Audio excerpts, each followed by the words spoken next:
Previously on Ex-Wives Undercover. They call him, they never do this. They called him over the loudspeaker and he had to go to the owner's office and she let him go. So it's because of me? And he's like, no, they don't know anything between us. And I'm like, that's just really odd that they just fired you like out of nowhere. He told me to just quit. Oh my God. So you quit because he told you? Oh Mm-hmm. my gosh. So I would question again and again, and he'd get mad. Why are you questioning me? You don't trust me. Well, yeah, it doesn't make sense. He calls me. I'm at my apartment. He was at his house visiting his daughter, and he's like, I'm heading to the emergency right now. You know, the doctor kept him there for like overnight. The wife never came. The wife never called. Wife never came. I felt like it was on a good slope. And then like me and him were talking about getting a house. So we move in and I'm like, well, when are you moving in? And he's like, well, probably going to be the middle of the week. I have to work and blah, blah, blah, blah. No, she had no clue that he was moving out.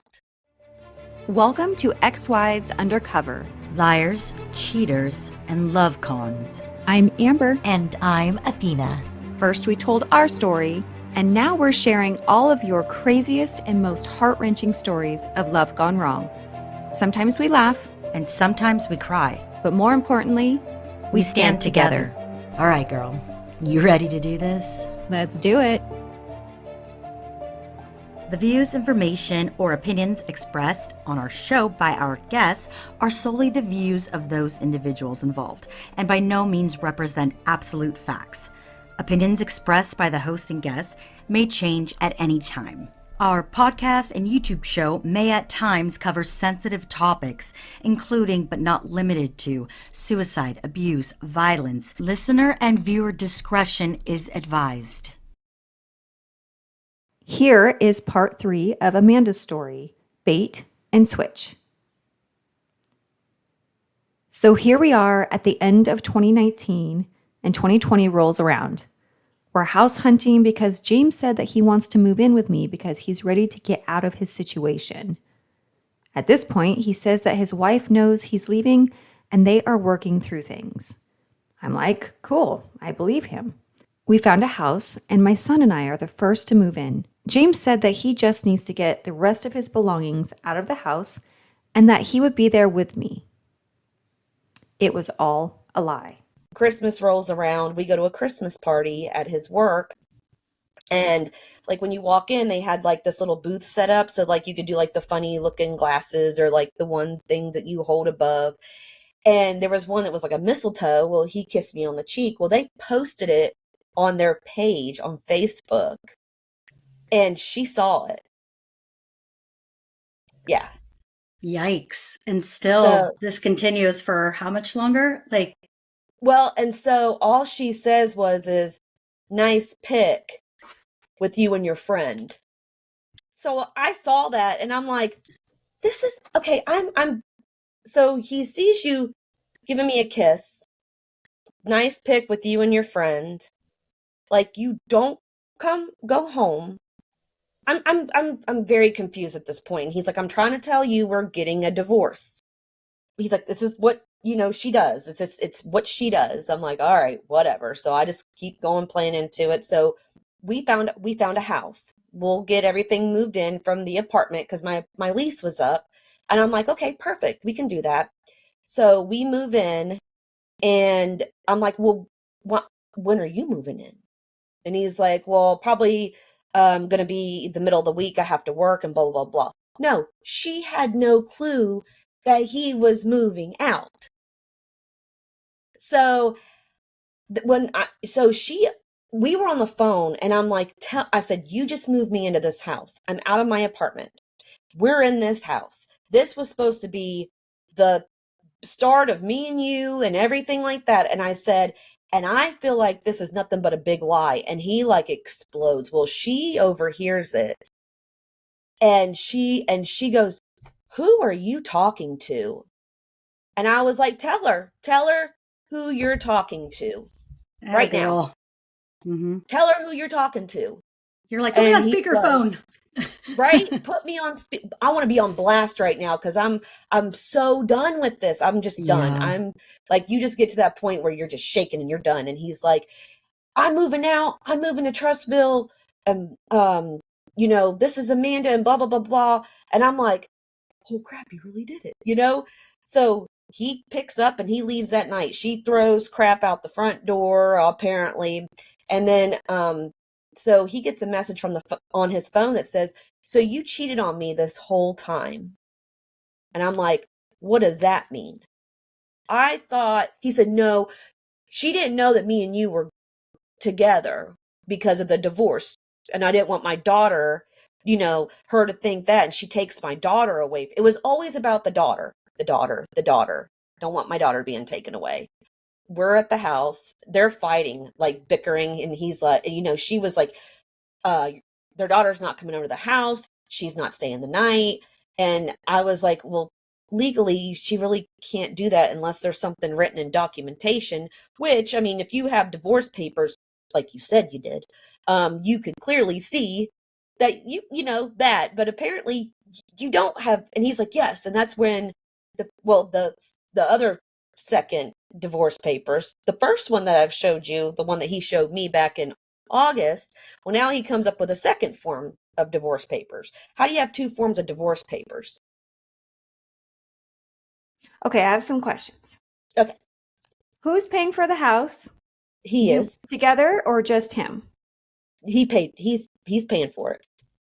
Okay, so he's paying his mortgage with his wife, and then he goes and rents a house with you. Mhm. And this wife feels like this is the first time she's finding out about you, her behavior. So my question is like, okay, now knows it's you. She knows your name. Didn't she go back to your picture? Were you tagged in that picture on the company post? Like, how come she didn't reach out to you? I'm kind of just curious because if I was Never, tiring out, be like, I want to talk to this biatch, never, and like trying to get to the bottom because never, that's wild. Was he never financially reached out. supporting her? Was she afraid of stirring the pot because of that? Or Well, no, because she was a pharmacist, so she maybe it's the made opposite. damn good money. Yeah. The thing, and that's where I was like, okay, what's going on here? But still, nothing. I still luckily had my apartment, so I packed my stuff and my son's stuff, and I was about to head back to my apartment. And James said, please no, I'm sorry. I just needed to make this secret so she doesn't take the house from me. I told him, you lied to me for a year now. Lied about everything. He just begged me, please, please, I'm sorry. I stopped in my tracks and I demanded to know the truth about everything right here and right now. I've been nothing but honest with you, and now you come clean. James proceeded to tell me that she doesn't talk to me. That's true. Our relationship is terrible, and I just didn't want her to take all of my assets from me. I said you shouldn't have lied, and I better not be the reason you want a divorce. He said no. I wanted one before you were even in the picture. I calmed down enough to let him explain. I said, I don't like feeling like the other woman, and I know that I was the other woman. I always wanted to tell his ex-wife to her face, I'm so sorry. I don't think she understands what I went through as well. We were both lied to. Moving forward, James got really sick in February 2020, right before COVID hit hard. He called me at work and said he was in so much pain that he was headed to the ER. I mean, it was bad. It was so bad. So nothing was touching it. No pain medicine, nothing was touching it. And I asked the nurse, I'm like, what is going on here? And he's like, well, I don't know if it's a kidney stone, a kidney infection. I don't know what it is. And I'm like, okay, well, when are you going to figure out and find out? And he's like, we're going to do some tests. Like he would stand up, sit back down, stand up, sit back down. And I'm like, okay, he'd be like, here, you sit over here. I got to sit there. Like he could not keep still. So it was, I mean, we were up all night long. Well, the nurse comes in and was like, I need you to go down to the waiting area and I'm going to come and get you. And I'm like, okay. So I walk down there and they're putting him in ICU. And I'm like, what in the hell is going on? And so like I go up to the nurse and I'm like, what is going on? And they're like, we're going to incubate him, basically. We're putting him in an induced coma. And I'm like, huh? What do you mean? Like, and I'm like, at this point, I'm freaking out. I'm like, what's going on? He's like, he's bad. Like they didn't even know if he was going to he had pancreatitis, like a pancreatic something going on. And I'm just standing there, had not slept all night long. I worked the day before. We have a house. Like, all this is going on. And I'm sitting here thinking, who do I contact? So like I like pick up the phone and I'm dialing, like I dialed my boss actually at the time knew him and his ex-wife, and I told him, I was like, I need you to come up here right now. Like, I don't know what to do. Should I contact her? What do I do? He's like, do not contact her. Do not contact her. And I'm like, but I feel like I need to. Like, this is important. Because they didn't know if he was going to live at all. So I did not sleep for like 3 days. Like, I was just my adrenaline was pumping. I was in the hospital. I would literally go home, get my clothes, take a shower, come back right to the hospital every day. And he was like that for 2 weeks. And I eventually got a hold of his mom, and like she came over there and everything. Did not leave this man's side at all.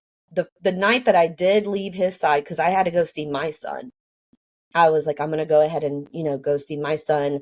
And so his cousin stayed with him that night. He woke up that night. Like, he just woke up out of this like coma, and he was like screaming at the nurses, and he was acting like crazy, trying to pull like tubes out of his nose and all kinds of stuff. So like his cousin calls me. It's like 3:00 in the morning. He's like, I need you to get down here right now. And I'm like, well, I have my son, so I can't just do that right this second. And I don't want my son to see him that way. So I was like, let me take him to school, and then I will be there right afterwards. And like I walk in, and he's sitting up, and like tears are like streaming down his face, and he's like, I thought like you left me. And I'm like, dude, you were like you're sick. Like, you're really, really, really sick. And I'm talking about like physically, you're sick. Like, you have something going on.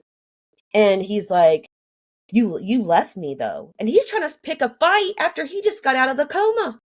Are you crazy? I'm like, oh my gosh. It's just, when I say mentally exhausted. But she never once called, never once came up there, never once asked, nothing, never heard from her. Question for you. Mm-hmm. Now looking back, why do you think he was so panicked if you were not at the hospital with him at all times, let alone pretty much your entire relationship? What do you think I think he thought I was out control, and I think he thought that I was out doing something I wasn't supposed to be doing. I think because he was doing it. I still had a gut feeling, so his nephew and I went out to the lobby to eat, and I started asking him questions. He told me that James's relationship with his wife was toxic, and that his wife never cared for James's family. She wasn't very friendly. That she only cared about her family and herself. So, was James really telling me the truth? Well, his nephew confirmed yes. A month after being released from the hospital, James was changing his eating habits, but he was full force ready to go back to work. Don't go and jump back into work. Like, try to take baby steps. Let's take baby steps. Let's get back into your groove of things. Like, I don't think you need to like hit it full force. He didn't listen. He went right back into full force mode. My boss, which was his friend and another friend of his, they invited us over one evening, and we went over there. Well, they all came to visit him in the hospital. All of them did. And like there was one part in the hospital, like we were all telling stories and everything like that. Like, just talking about like him and in the car business. And like one story got brought up, and I was in it because I've always been in the car industry. And he looked over and he's like, why do they know this story about you? And I'm like, because I worked with them at that dealership. Like, they're going to know that story. And he's like, whatever. And like, he gets up and he walks out, and he basically was like, you're screwing all of them. huh? What? I'm like, no, no. And I'm like, what are you talking about? Like, he went back there and he went off on everybody. Like, he was like, you and her, I know y'all have been cheating. Like, y'all have been doing things. And I'm like, what the hell is he talking? He's fucking crazy. And I'm like, Yeah. okay, let's take a step back here. No, that's not what's going on. So his friend calls me later on that night and was like, there's something wrong with him. Like, you need to get away from him. There's something clearly not right. And I'm like, no, no, it's fine. Everything's fine. I'm like, no, he's just, he's been sick. He doesn't feel good. And so the next day I talked to him and he's like, I had like really weird dreams when I was under my coma. Like people were trying to take you and you got married to somebody else. And I'm like, but that was dreams. Like this, like, do you understand? Like, I have been by your side this whole time. I have not left your side at all. He's Like, a guilty I'm not, conscience. That's what it is. He's reflecting on you, everything that he has done. Oh my yes. goodness. Oh, he's such a dick. So manipulative. Oh, I got a new job in May selling cars, and I was overwhelmed, depressed, and I was just trying my hardest to keep afloat again back in that same mess I was in before. I noticed that James was being distant from me. My gut was telling me something wasn't right. I could feel the tension, and I knew something wasn't right. He was acting weird. we're fighting all the time. And that's when I was like, we got into a huge fight. And he's like, I think it's best if you just go and live with your dad. And I was like, bet. So, like, I get a suitcase. I tell my boss, piss off, I'm quitting. I pack up my suitcase. I hauled it in my car and I left. Bet. Bet I won't. I'm done. Well, here, I get up to Tennessee. Here comes the phone calls. Oh, we just got into a fight. Just come home. Everything's good. Just come back. I'm like, no, I need time. Let me have my time. So, like, I stay up there for a week. And Dad's like, just try to go back, try to work things out. All right, so I go back. It is worse. I'm talking about worse. And I just noticed one night something was so off. Like, like you can tell, like, just didn't feel right. Like, things are not, it's off. But, but his watch, so I'm good. I can look at something. If I can see your movements, I can pretty much get it. So I know, like, when he tapped his little watch, like, you do. So I'm like, oh, there's the watch. So I picked the watch up and I put that little password in. Bam, got it. So it was him and his ex-wife. And the message said, we'll see you Sunday. We're going to have movie night. She's as good as gone. Me. I lose my shit. I take that watch. I walk in there. I sling it. I don't even know. Honestly, like, I blacked out. I slung that watch. It hit the back of the headboard. He gets up. He's like, what the crap? I'm like, I'm as good as gone, buddy. I'm as good as gone. I said, no, fuck you, bro. Now I'm pissed. Now you piss me off. You piss me off now. So I'm grabbing suitcases down. I'm hauling things out to my car. No. And I could hear her. Like, well, she wrote me. Actually, no, I wrote her. That's when I write her. And I said, I don't know what is going on here. And she's like, he kicked you out a month ago. I said, really? And I took like, he was right in my face. I said, smile, click. And I sent it to her. Love it. I was pissed. Oh. And she was like, you need to leave. And I'm like, bitch, I am leaving. If you want to deal with that, then you deal with it. And he's like, no, she's not going nowhere. She ain't going. I'll leave. And I'm like, leave. He never left. So my mom's like, don't, because my mom's down in Florida. And I was hightailing it. Because I was like, I'm going down to see my mom. I need my mom. Like, like, you need your mama. And I was like in tears, needing my mommy. Oh, that's how I was. You know what's funny? So many of our listeners are like shaking their heads like I am. Like, I remember that rage. I remember that time. I remember that dent in the wall when I threw the cell phone at his head. It bounced off and hit the wall or something similar. So I definitely did that to Brandon. But Amber, I mean, think about it. All I was thinking to myself was, oh, that's probably why I was a little bit thinner back then, because it's so much turmoil. It eats you up inside. It's so Oh, I've gained so draining. much weight since I've been with my husband. I was teeny. Yeah. I was like Yeah. a I stem. can't relate to eat. that. You can't sleep. Yeah. Oh, Oh, but I feel like that moment though is that one where you've held it pretty good for the most part, but then after a couple Yes. years, you're like, oh, I'm blowing my top off, like combustible, and you motherfucker, just I kind just of make sat up for for everything 2 you wish you fucking would have said. weeks with you. Yeah. You were tigered out, girlfriend. I like 2 fucking weeks I sat with your ass in a fucking I hospital know. bathing you. She wasn't there. I was there. You shit. That's what I wanted. You all right. I said, do not talk to me right now. I like locked myself in the room. My mom's like, you need to calm down. I'm like, I need to come home. I need my mom. I need my mommy. And like, she's like, just sleep it off. Drive in the morning. I promise you, I got up. I don't like we take this drive now, and I'm like, this drive is freaking forever. Then I felt like I was there at a snap of a finger. Don't know how. I mean, literally, like I was there. Yeah. I remember resonating with that too, where your mind is going a million miles an hour. You're driving, and I would pull into my driveway after discovering again something new, and I'm like, whoa, that didn't feel very safe. I don't remember taking the turns. I don't remember any part of the drive, a car in front of me. I don't remember anything. You just blank out. And the fact that you drove like 12 hours straight? Straight. I stopped to get gas twice. That's crazy. And I think a coffee. Yeah, you're like on a mission. You're like, I need my mom. I need my mommy. And literally I walked in 3:00 in the morning, and I just sat, like, she sat down on the couch, and my head just was on, and I cried. I can't even tell you how long I cried, but I was so mentally exhausted. I haven't eaten in days. My head was so messed up. I literally had no energy anymore. I fell asleep with my head in my mom's lap, and she stayed with me all night.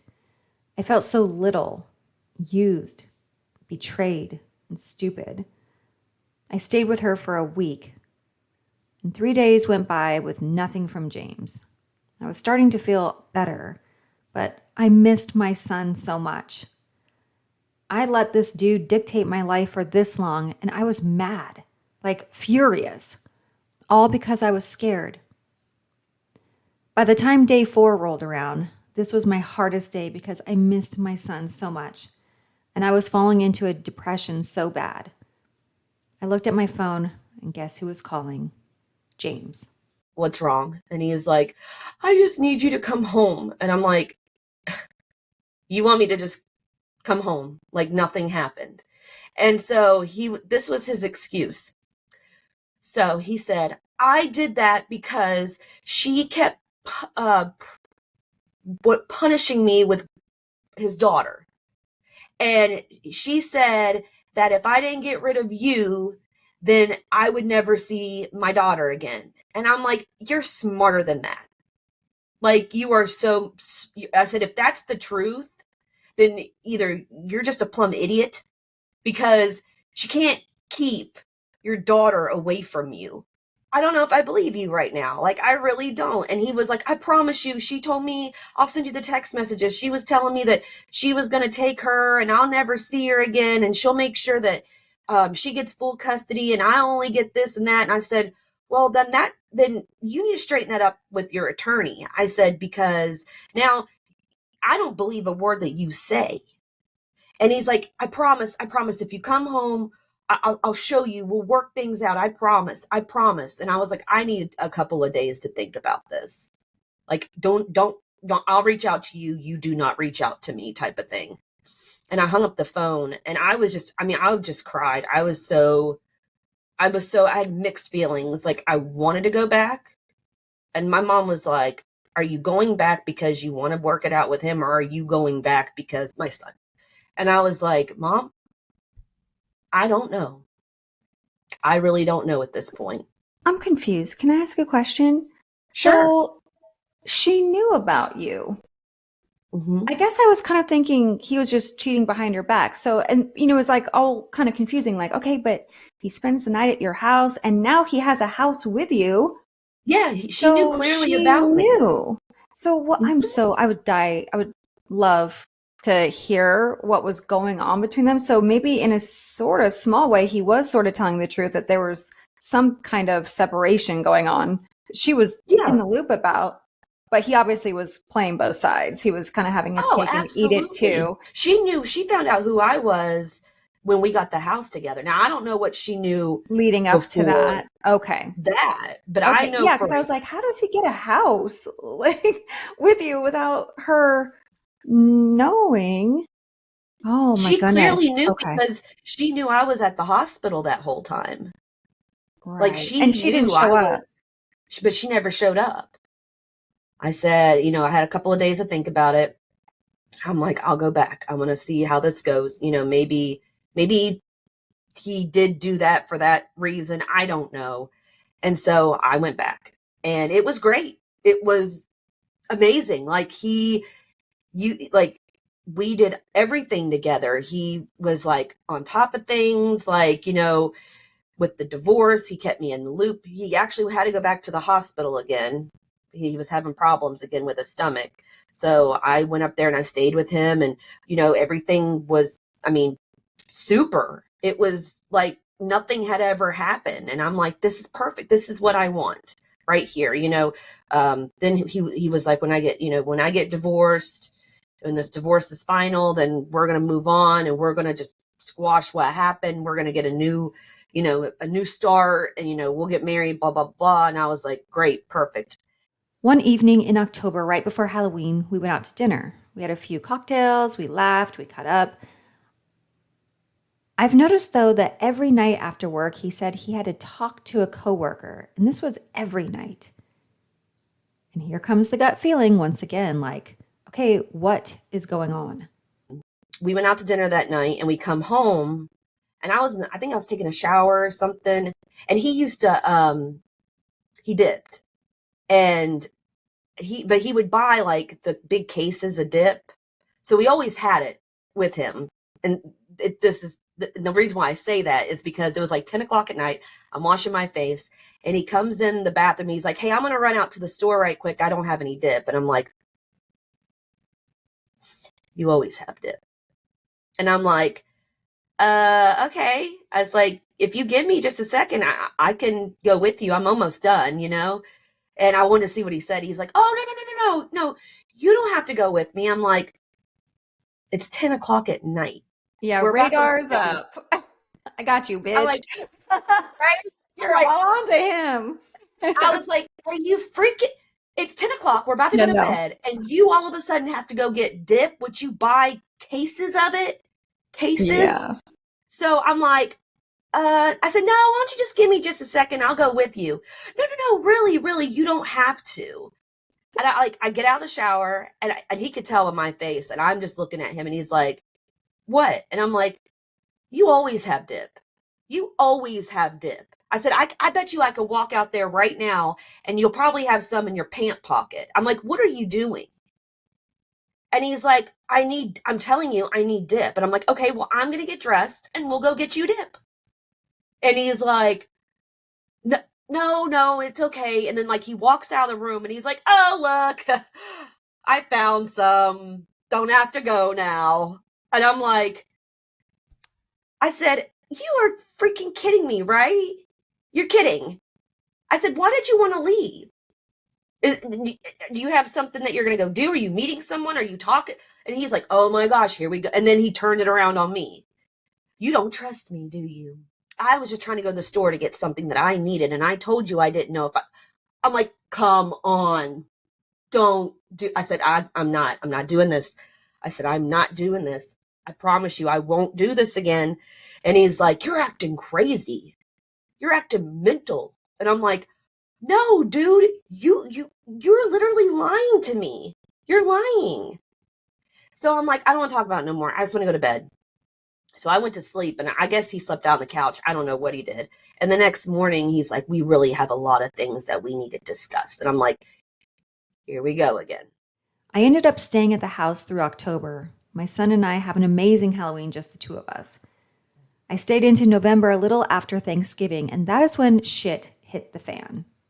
It started happening again. Like the calls stopped, the texts throughout the day stopped.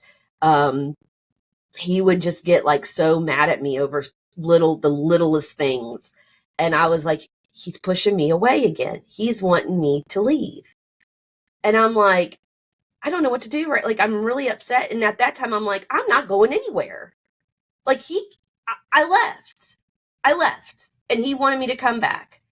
And now it's the same cycle. It was like, It's it was a exhausting. mind fuck, literally. Yeah. It's just like, let it Well, just be, either just let it be done, or I remember that feeling of just either this or this, nothing in between. No, something's got to right? give. We're either together or we're not. Figure it out. I'm done. I'm done with this up and down all around BS. Yeah, absolutely. Awful. And it's tiring. Yes. It literally is exhausting. And I was just like, I don't know what to do. And it was Thanksgiving rolls around, and my ex-husband was like, I'll let you get our son that morning, but I'd like to have him back that evening because we're going to my parents. And I'm like, yeah, that's fine. So we didn't even, like, because we were supposed to do Thanksgiving with his family like on the weekend or something, but I was gonna cook something little. And um I can't even remember, we got into an argument that morning, and I don't even remember even what the argument was about. It was like, it almost, I think he said something along the lines of if we were going to renew the house lease or not. And I was like, so what does that mean? Like, and he's like, well, I don't know just yet. Like, I don't know what the plans are. I was like, really? That's funny, because a couple months ago you were wanting to buy a house. And I'm like, I don't understand what's going on. And I was like, I can't right now. I have to go get my son. And I left, and I pulled up at the gas station where my ex-husband was right there. And he knew I'd been crying, and he's like, what's wrong with you? And I was like, I just have just so much right now going on. Like, and he's like, are you good to take? And I was like, yeah, I want to spend some time with him. And I just started sobbing. Like, I was just crying. He hugged me. He gave me a hug, and he's like, you're going to get through this. Okay. Like, it's okay. And I'm like, I know. I just don't know what to do. I don't know what to do. So so then that happened. So then Thanksgiving rolls around, that meal that we were supposed to have with his family. Well, his sister was supposed to come over and cook, and we were going to have it at we had like a pool with the clubhouse type deal in our neighborhood. We were going to have it there, and we were going to cook it at my house and then bring everything over there and then use that oven or whatever. So I'm in the shower, and I heard them come in. So I walked out there and I was like, hey, how are you? And I could tell she did not feel good. You could just tell that she did not feel good at all. And I was like, are you okay? And she's like, no. Like, she's like, I think I need to go to urgent care right now and get a COVID test. And as soon as she said that, we're all like, oh my gosh. So I was like, okay. So me and her daughter, we were cooking in the kitchen, trying to get the meal ready or, whatnot. And he was out front doing something, and his daughter was there. Aiden was not there. My son was not there. His daughter was. And so his sister's daughter got a phone call, and she was positive. And now this is his family. This is not my family. Not my family. I know them a little bit, but it's not like I've known them for years that, like, oh, yay, we hang out all the time and I talk to you on the phone. It's not like that. And he literally was like, what? And picked up his daughter, grabbed her stuff, and left me there with all his family that I barely knew. And he literally hauled. And I'm like, I'm sorry, guys. Like, now what do I do? So they're like, it's okay. Let's go ahead and just pack, everyone just make a plate, the food up, like, it's kind of ruined now, so they kind of packed everything up. His sister's daughter stayed with me for a little bit because I was trying not to cry, I was so embarrassed. I was just like, I'm like, I literally was just sitting there trying not to cry. It's so hard because tears are coming out of your eyes and you're trying not to cry. And she gave me a hug and she was like, just take a deep breath. And I'm like, I'm trying. I'm really trying. And she's like, you're not a bad person. And she's like, I don't know what he's doing right. Like, I don't understand what's going on. It's like ever since he got out of the hospital, he's been a completely different person. And I was like, I don't know. I don't know what's going on. And that was probably around like 4 o'clock that afternoon. So they all leave. And I cleaned the kitchen. I even got the Christmas tree out. I was like, well, maybe if I put the Christmas tree up, it's happy. And like I put on some Christmas movies, and I was by myself. I turned on the fireplace and, decorated the tree. By this time it's 9 o'clock at night. Nothing. No phone call, no text, not there. And I'm like, you're kidding me. You're kidding me. Here we go. Here we go again. So he comes walking in around 10:30, and I lose my shit. I just lose it. I'm like, you've got to tell me what the hell is going on and what's going on right now. I said, I don't know what in the hell you're trying to pull or play right now. I said, but I'm done. I am done. I cannot live like this. I said, this is wrong. This is wrong on so many levels. I said, this is literally like the biggest mind fuck I've ever had in my whole entire life. And he just looked at me and he's like, I think you're right. I think maybe you should go back to your dad's. And I just stood there. I didn't even say anything. Like, what do you say? Mm-hmm. I felt like such an idiot, like a stupid idiot. I'm like, I literally there was no words. Like I was speechless. And I'm like, are you serious? I said, okay. And so the next morning, that night, was it that night? No, I think I went to sleep that night. The next morning, I was like, I'm not leaving right away. I'm not just going to leave every time he wants me to leave. So I called my brother and I'm like, hey, he lived in San Antonio with his wife at the time. I said, if I buy you a plane ticket, I said, and I can get dad to help me get a U-Haul, because this time I'm serious. Mm-hmm. And I said, would you fly up here tomorrow? We get the U-Haul, we pack it up with mine and my son's stuff and the stuff that belongs to me. And can we get out of here? And he's like, I'll call you back and I'll let you know, because he worked and everything at the time. So he called me back and he's like, I'm not going to be able to do that. But if you will get as much as you can out, he said, I will try to take off time and fly up to dad's, and then me and you can drive down together and get the rest of your stuff. And I'm like, okay, that works. So I once again, here I go, packing all my crap up in my car, and I head off to my dad's. Well, I'm trying to start my new life in Tennessee. James is still blowing up my phone, literally calling every day. He asked me to come home for Christmas, and I did because I wanted to see my son. At this point in time, I literally was going just for my son. I was over it and over him. He had played too many games. So I went down with my son on New Year's and ended up getting sick, like really sick. I had 102.5 fever. I mean, I couldn't get up out of that bed. And he was like, are you going to stay here? And I'm like, yeah, probably until I feel better, and then I'll leave. I said, I'm sick. I'm literally like running a temperature. I can barely move. I was, up all night because I was sick. I said, but I am going to go to the urgent care. So we had a phone plan actually, he was on, I had put him on mine, and me and my mom were on a phone plan together. And when he was in the hospital, that was another reason why his ex-wife knew about me, because he came on to my phone plan and she saw where he had switched over to my phone plan. So I'm literally in the doctor's office getting a COVID test, sick as a dog. And I get a call on my phone. It's Verizon Wireless. And they're like, hi. At the time, my last name was different. He's like, hi, Mrs. Such and Such. So we see here that this number, this whatever number it was, which was his number, is getting switched to a different account, or his own account. So we just need your permission to do that, since you are the owner of the, I guess, like the top one on the, bill or whatever, the plan. Mm-hmm. And I said, I am literally right now getting tested for COVID, you're going to have to call me back. Click.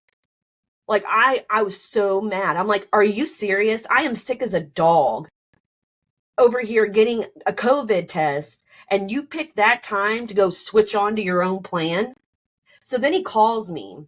He's like, why didn't you not give that guy permission? I said, you're a sorry piece of shit. Do you know that? I said, I'm over here sick as a damn dog, and that's what you're going to do while I'm over here getting a COVID test?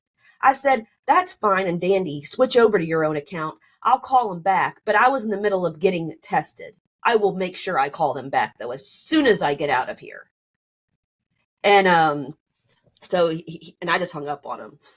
So I called Verizon back, and I was like, yeah, go for it. I don't care. Get him off my plan.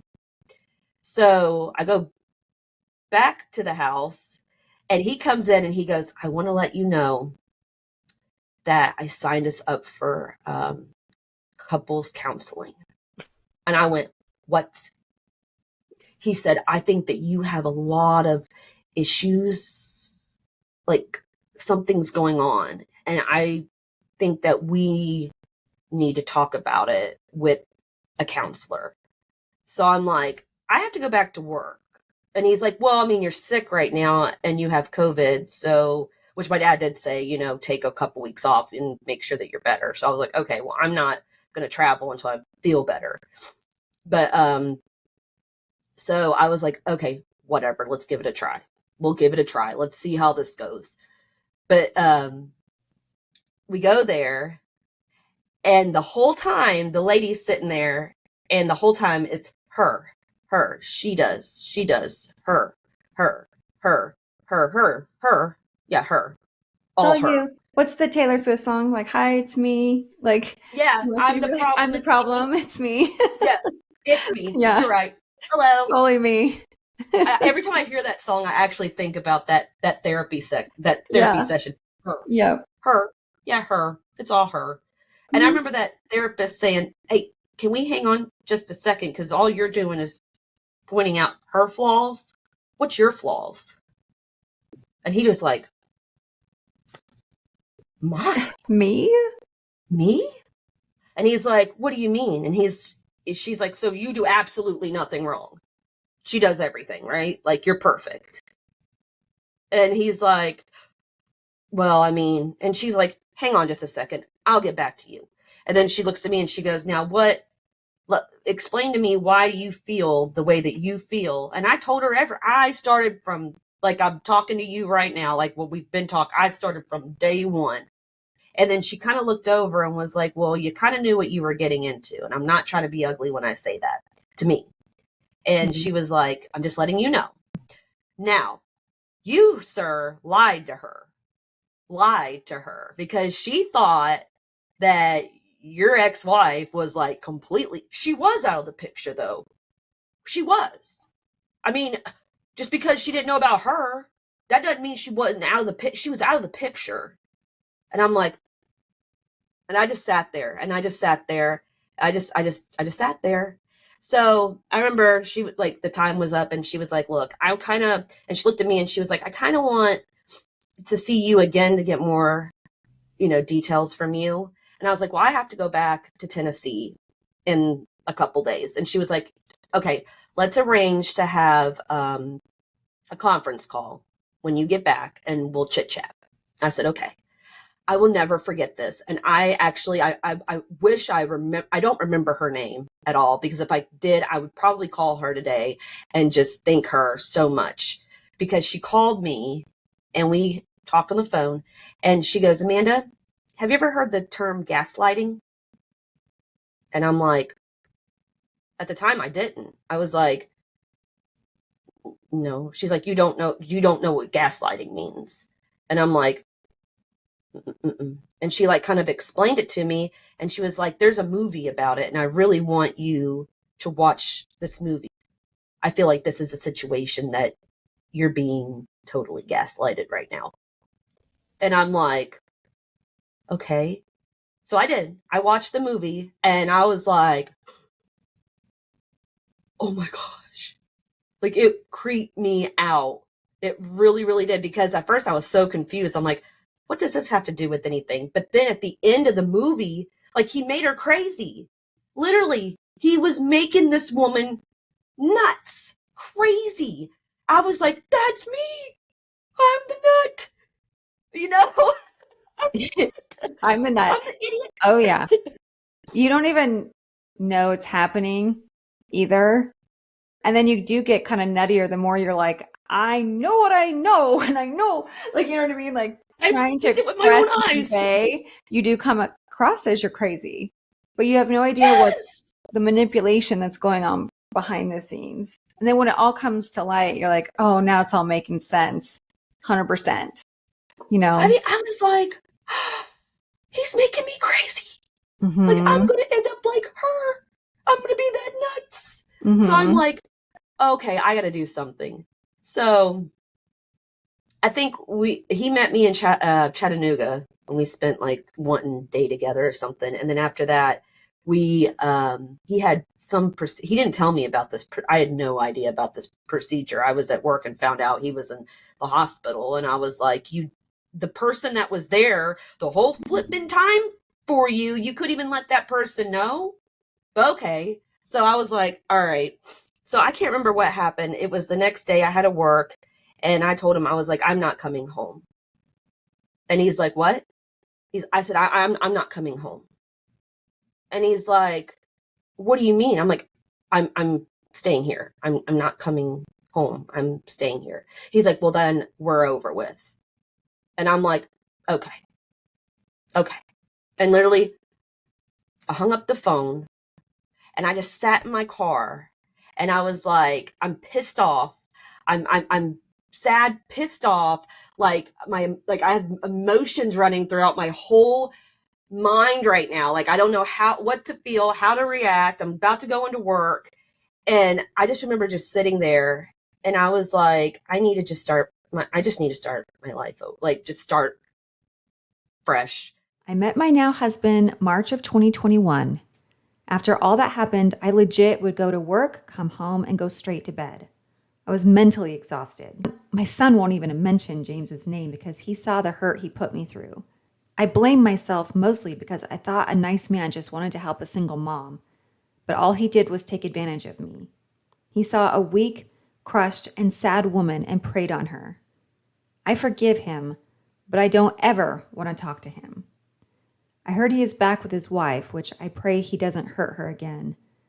I always tried reaching out to her, but she wouldn't give me the time of day. So if she ever reads this, just know I was always on your side. You heard one side of the story, not both.